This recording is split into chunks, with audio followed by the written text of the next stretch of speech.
Now, listen carefully and answer questions 31 to 40. Good morning, class. In the last few lectures, I've talked about the history of technology in the business area. But today, I want to use Samuel Cunard as our case study, who was a shipping magnate that founded the Cunard Line. Now, Cunard was born in Canada. When he first left home, he was still a teenager. Then he came into a US company as a worker and learned how to sail there. During the War of 1812, Cunard volunteered for service in the 2nd Battalion of the Halifax Regiment Militia and rose to the rank of captain. He held many public offices, such as volunteer fireman and lighthouse commissioner, and maintained a reputation as not only a shrewd businessman, but also an honest and generous citizen. When he went to England, his friends cooperated with him, and together they coined a shipping company. The company had instant wealth and could deal with more than one cargo, for its major business was in North America and the Atlantic. From then onwards, Cunard became a highly successful entrepreneur in British shipping and one of a group of 12 individuals who dominated the affairs of England. In 1838, the British government, impressed by the advantages of steam sailing for making regular passages, invited tenders to carry the transatlantic mails by steamer. Back then, mail contact through steamships brought more punctuality, while other types of ships were always delayed.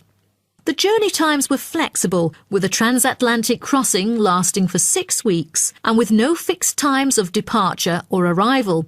So it was never known when the mail would arrive, or, since so many sailing ships foundered, whether it would arrive at all.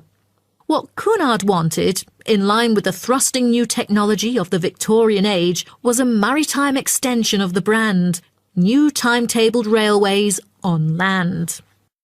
Cunard's experience in steamship operation, with observations of the growing railway network in England, encouraged him to explore the creation of a transatlantic fleet of steamships, which would cross the ocean as regularly as trains crossed land, and that's why he went to the United Kingdom seeking investors in 1837. He set up a company with several other businessmen to bid for the rights to run a transatlantic mail service between the UK and North America for £55,000 annually for 10 years. The bid was successful. Almost at the same time, Cunard cooperated with an English businessman and established the British and North American Royal Mail Steam Packet Company, the ancestor of the Cunard Line. In 1840, the company's first steamship sailed from Liverpool to Boston, Massachusetts, with Cunard and 63 other passengers on board, marking the beginning of regular passenger and cargo service. Establishing a long, unblemished reputation for speed and safety, Cunard's company made ocean liners a success in the face of many potential rivals who lost ships and fortunes. Cunard's ships proved successful, and he then opened many branches. But the high costs saddled Cunard with heavy debts by 1842, so some of them went bankrupt. But what Cunard needed then was a port. After a lot of consideration, he finally opted for Boston because he was very familiar with this city where he had once worked it.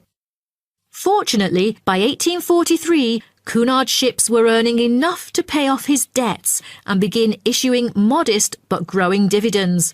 But the city did more than give Cunard silverware. Winters can be tough here in Boston. For example, in the year of 1844, one ship sank because of the winter freeze. The ship hit icebergs and caused a heavy loss to the company. Then, the board recommended the company to move to New York, and it was a huge success, and then became one of the biggest US shipping companies.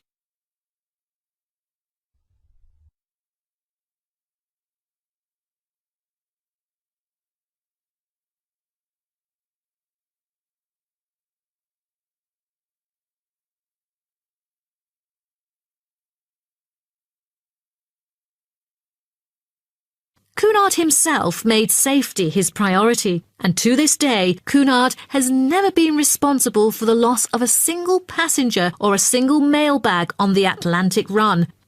Cunard's conservative nature enabled his company to see off rivals and to take a measured and steady approach when it came to the introduction of new technology like radio communication.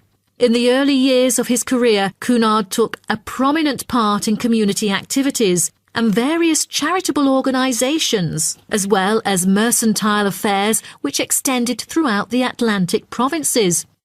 Back then, there were hardly any entertainment facilities on board. In order to make sure that the passengers could have a comfortable journey, newspapers were printed on board.